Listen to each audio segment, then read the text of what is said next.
Magandang gabi po sa inyong lahat, mga kapatid sa Panginoon. Musta po kayo? Pagpapatuloy po natin ang pag-aaral po ng salita ng Diyos. At ang ating pong ginagawa ay series po sa Book of 1 John. Tayo po ay nasa pangatlong mensahe na. At ngayon po ay babasahin po natin yung unang Juan Kapitulo 1, simula talatang 6 hanggang 10. Ganito po ang sinasabi. Kung sinasabi nating tayo may pakikiisa sa Kanya, ngunit namumuhay naman tayo sa kadiliman, nagsisinungaling tayo at hindi namumuhay ayon sa katotohanan. Ngunit kung namumuhay tayo sa liwanag, gaya niya na nasa liwanag, tayo nagkakaisa at ang lahat ng ating kasalanan ay nililinis ng dugo ni Jesus na Kanyang anak. Kung sinasabi nating tayo walang kasalanan, dinadaya natin ang ating sarili at wala sa atin ang katotohanan. Subalit kung ipinapahayag natin ang ating mga kasalanan, patatawarin tayo ng Diyos sa mga ito at lilinisin tayo sa lahat ng ating kasalanan sapagkat siya'y tapat at matuwid. Kung sinasabi nating hindi tayo nagkakasala, ginagawa nating sinungaling ang Diyos at wala sa atin ang Kanyang salita o wala sa atin ang katotohanan. Mga kapatid, ang salita ng Diyos. Ngayong gabi po ay pamamagatan po natin ang mensahe ngayon na mga hadlang sa ating pakikisama or pakikipag-fellowship or pakikipag-isa sa ating Panginoong Jesucristo. No? Kaya kung babasahin niyo po ito sa English, mga kapatid, ang nakalagay po dito ay, if we say that we have fellowship with Him and walk in darkness, we lie and do not practice the truth. But if we walk in the light as He is in the light, we have fellowship with one another, and the blood of Jesus Christ, His Son, cleanses us from all sin. Actually po, maraming beses pong nabanggit dito yung word na fellowship po sa English. No? Ngayon, pag tinranslate po natin sa Tagalog yung fellowship ay pwede pong sa mabuting balita ay pakikiisa, or sa ibang version po ng Tagalog, katulad po ng ang Biblia, ay ang nakalagay po ay pakikisama. So, naniniwala po tayo na kapag tayo naging Kristiyano na, ginawa po ng Diyos ang pamamaraan upang tayo po ay magkaroon ng pakikisama or pakikipag-fellowship po sa Kanya. Because one of the greatest truths in the Christian life is that you and I can enter into intimate and close relationship with our Creator. Yun po yung isang dakilang katotohanan sa atin pong buhay Kristiyano, na siya po yung gumawa ng pamamaraan upang ikaw at ako na dati pong malayo sa Diyos ay mailapit po sa Kanya, upang ikaw at ako na dati pong kaaway ng Panginoon dahil sa atin pong mga kasalanan ay magkaroon po ng biyaya na maka-fellowship po natin siya. Kaya po ang Apostol Juan ay nagbigay po siya ng kagalakan sa kanya pong ginagawang pakikipag-fellowship sa Diyos, sapagkat ang pinakaugat ng kanyang kagalakan ay yung kanyang naranasan sa kanyang manlilikha at sa kanyang Panginoon na pinaglilingkuran. At tayo po na nakakabasa po ng kanyang sulat ay minomotivate niya po tayo na kapag sinasabi nating meron tayong pakikisama or pakikipagkaisa sa Diyos, dapat po yan talaga ang hindi mawala sa atin pong buhay. No, na kaya po tayo nagsisimba, kaya tayo sumasamba sa Panginoon, kaya po tayo naglilingkod, ay dahil po sa Diyos na atin pong pinaglilingkuran. Dahil po sa Panginoon na nagparanas po ng Kanyang unconditional love sa atin, nagparanas ng unlimited forgiveness, at gumawa ng napakadakilang himala sa atin pong buhay, ang ikaw at ako ay iligtas at patawarin sa lahat ng ating pong mga pagkakasala.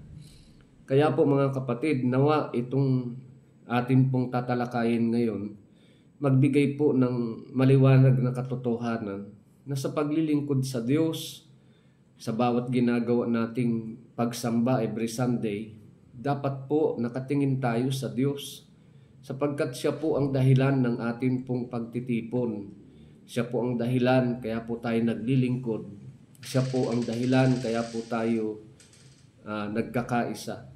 Lahat po ng ating pong ginagawa when it comes to our fellowship with Him, it's all about Jesus. He is the center of our fellowship. He is the center of our worship. Lahat po nakasentro po sa Panginoong Diyos kasi pag ganun po ang motivation natin, isinasabuhay natin yung ibinibigay pong encouragement po sa atin ni Apostle John na tayo po ay nakikiisa sa Kanya, kasama natin siya na nakikipag-fellowship sa Kanyang dakilang manlilikha. At tayo po, yung tinanggap po ni Apostle John na tagapagligtas, Panginoon, ay iisa lang po. Kaya dapat ganun din po ang ating pinapaniwalaan, mga kapatid, na yung pangalawang mensahe nga po na tinalakay natin kahapon, that God is light. Ito po'y isang absolute na katotohanan na hindi kailanman po mawawala sa atin. Bakit? Lahat po ng lumalapit sa Diyos naliliwanagan. Lahat po ng lumalapit sa Diyos, ayaw natin at sa hindi, makakaranas po tayo ng himala ng Panginoon na mula po doon sa mga practices, pamumuhay na hindi ayon sa Kanyang kalooban. Mula doon sa madilim na buhay dahil sa ating pong ginagawang kasamaan at kasalanan, inilapit po tayo ng Diyos sa Kanyang sarili. Kaya po naranasan po natin yung kagilagilalas na kaliwanagan ng Diyos at naranasan po natin yung greatest miracle of all miracles which is yung salvation po ng ating pong kaluluwa, mga kapatid. Kaya nawa sa mga nakikinig po, no? Huwag na ho nating tingnan kung ano po yung banner na dala-dala po natin. Huwag na ho nating titingnan yung mga tao na pumupunta sa church kasi hindi naman po sila ang dahilan kaya po tayo nag-church. Hindi naman po sila ang dahilan kaya po tayo nagkakaroon ng pagtitipon, kundi ang dahilan po, katulad po ni Apostle John, ang dahilan ay ang ating Panginoong Hesukristo. And while fellowship with the Lord is possible, there are several barriers John wants to warn us. So, posible po talaga yung atin na pong pakikipag-fellowship sa Panginoon. Pero ganun pa man, batid ho natin na meron po tayong kaaway sa espiritual. At ang kaaway ho natin sa espiritual ay nagnanais na ilayo tayo sa Diyos ng liwanag. Ilayo tayo sa kapangyarihan ng Panginoon. Ilayo tayo sa paglilingkod sa Diyos. Kaya naglalagay po siya ng mga stumbling blocks, naglalagay po siya ng mga barriers para po hindi tayo makapagpatuloy sa ginagawa nating paglilingkod sa Diyos ng kaliwanagan.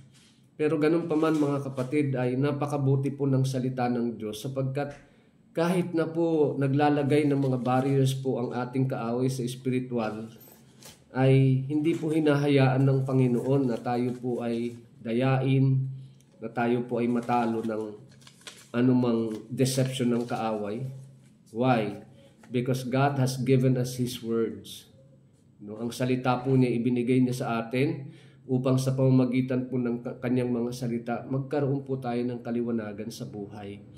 Tingnan po natin sa liwanag ng salita ng Diyos ngayong gabi kung ano po yung unang barrier sa atin pong pakikipag-fellowship sa Diyos. Alam niyo po, theologically speaking, ang unang-una na ginagawa po ng kaaway upang tayo po ay lagyan ng hadlang o hadlangan tayo sa ating ginagawang pakikipag-fellowship sa Diyos ay walang iba kundi ang kasalanan. Bakit po ito ang unang ginagamit po ng kaaway sa atin? Kasi alam po ng dyablo na galing po tayo sa kasalanan. Alam po ng dyablo na talagang ito po yung magiging effective na weapon niya sa atin upang tayo po ay alisin sa pakikipag-fellowship sa Panginoon. Pero ang sabi po ng Biblia, kung tayo po ay nagsasabing nakikipagkaisa tayo sa Panginoon, nakikisama tayo sa Panginoon, nakikipag-fellowship tayo sa Diyos, Huwag po nating sasabihin na tayo po ay walang kasalanan, mga kapatid. Because theologically speaking ulit, lahat po tayo ay makasalanan. Pagdating po sa kasalanan, it's universal. Walang taong hindi nagkasala. Walang tao po na walang kasalanan. Ikaw at ako po, nasa sinapupunan pa lang po tayo. Meron na po tayong kasalanan. At isinilang po tayo sa daigdig na ito na naroroon ang kamandag, ang bagsik ng kasalanan sa ating pong buhay. Pero ang good news po ay meron pong dumating na liwanag sa ating pong buhay sa pamamagitan po ng Diyos na nagpapakilala po sa atin sa pamamagitan ng Biblia. Kaya ang sabi po rito ni Apostle John sa verse 6, if we say that we have fellowship with Him, pag sinasabi po nating tayo ay may pakikipag-fellowship, may pakikiisa, may pakikisama sa Diyos ng kaliwanagan, ito po yung dapat na sinasabi natin, mga kapatid, at huwag nating ipapractice sa ating pong buhay. If we say that we have fellowship with Him and walk in darkness, we lie and do not practice the truth. So, tayo pong mga nagsasabi na nakikipag-fellowship tayo sa Panginoon. Meron na tayong relasyon sa Panginoon. Huwag nawang mangyari, mga kapatid, na nasa pakikipag-fellowship na tayo sa Diyos, ang pinapractice pa rin natin, ang nilalakaran pa rin natin ay kadiliman. Ang ginagawa pa rin natin ay kontra sa sinasabi ng Diyos sa Biblia. Ang ginagawa pa rin natin ay hindi po exact reflection ng ating pong pananampalataya. Ang ginagawa natin ay pawang labag po doon sa ating pong paniniwala o pinapaniwalaan po sa Biblia. Kaya anong sabi po ng Bible? Pag tayo pong nakikipag-fellowship sa Diyos, sumasamba sa Panginoon, sinasabi nating Kristiyano tayo, sinasabi nating tayo mananampalataya na. Pagkatapos lumalakad tayo sa kadiliman, mga kapatid, ang sabi po ng Biblia, we lie and do not practice the truth. Dalawa yun, no? Pag sinasabi nating nakikipag-fellowship tayo sa Diyos, Kristiyano na tayo, mananampalataya na tayo, pagkatapos ang ginagawa pa rin natin ay gawa ng kadiliman.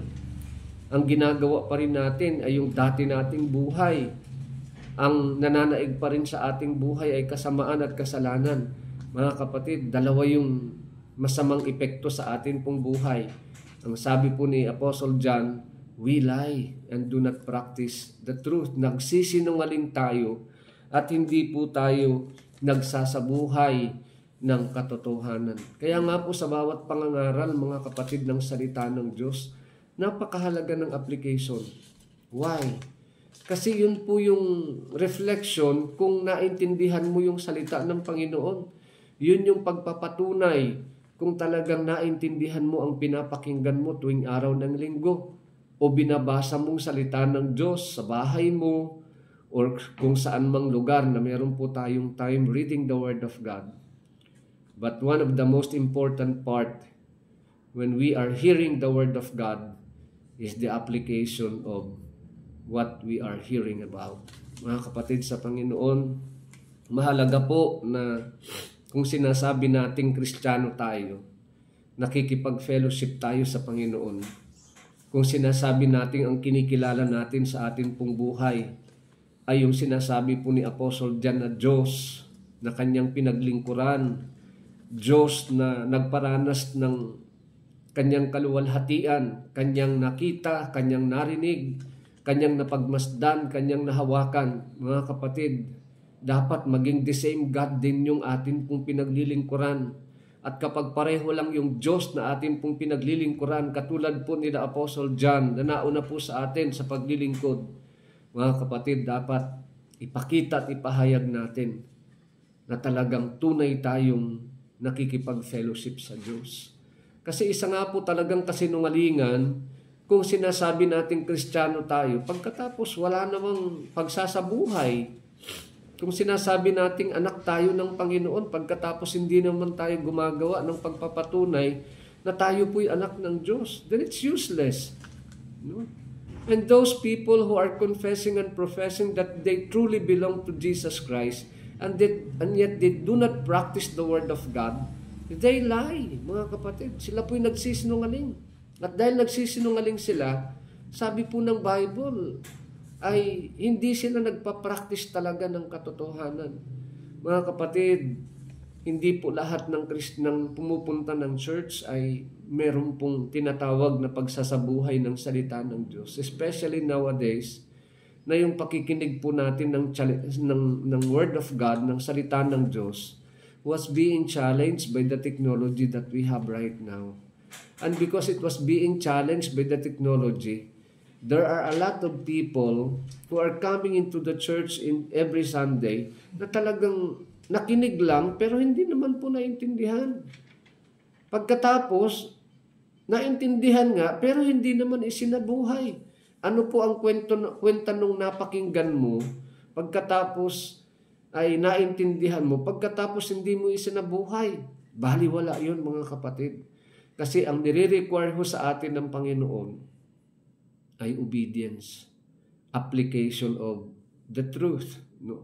Kung talagang naintindihan mo ang katotohanan, dapat ipakita mo.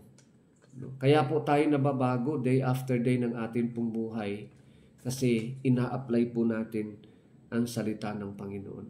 Kaya sabi po ni Apostle John, kung sinasabi natin may pakikiisa tayo sa Panginoon, sa Diyos ng kaliwanagan, sa Diyos na kanila pong naranasan, mga kapatid, huwag nating sasabihin na Kristiyano tayo kung namumuhay pa rin tayo sa dilim.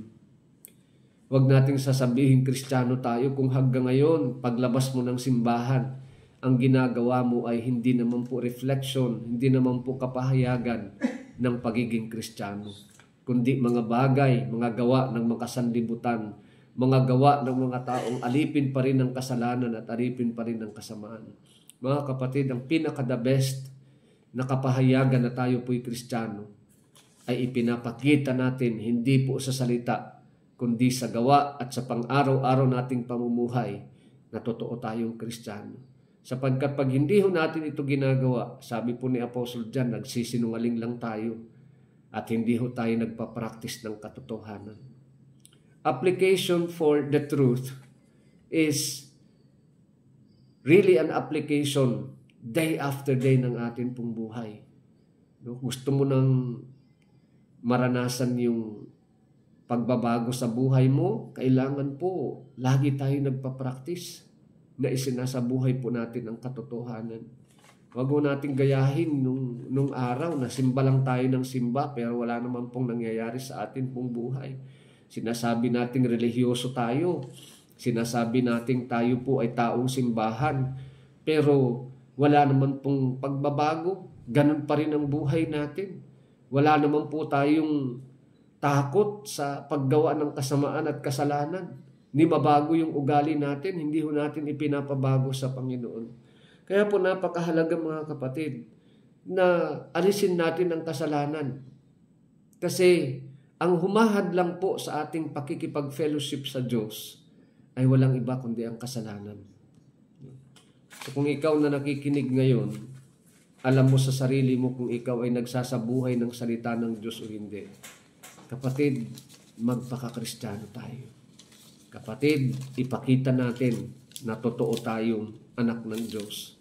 Ipakita natin sa pang-araw-araw nating pamumuhay na tayo po ay nakikinig, nakakaunawa at nagsasabuhay ng salita ng Diyos. Sapagkat kung hindi ho natin ito gagawin, nawala lang po tayo sa literal at physical na templo na punong-puno ng Diyos-Diyosan. Pero kung hindi po tayo magsasabuhay, nawala lang ang mga ribulto, ang mga imahin sa atin. Pero anong saysay kung mawala ang mga ribulto at mga imahe sa atin pong buhay, kung hindi naman po nakikita sa ating pang-araw-araw na buhay ang Diyos na atin pong pinaglilingkuran. Kaya ngayong gabi mga kapatid, medyo mahaba-haba pa rin po ang ating takbuhin sa ginagawa po nating series na ito. Bukas po ulit, abangan niyo po ang karugtong ng atin pong ginagawang series sa mga hadlang sa atin pong pakikipag-fellowship sa Diyos na atin pong pinaglilingkuran. Kung kayo po ay napagpapala mga kapatid, ako po ay humihingi sa inyo ng pakikiisa sa atin pong ginagawa sa pamamagitan po ng paglalike at pagsishare na rin po ng ating pong video upang hindi lamang po tayo ang mapagpala, kundi maski po yung mga kapatid natin na abutin po ng Panginoon sa pamamagitan ng kanyang mga salita. Ako po ay mensahero lamang ng Panginoon.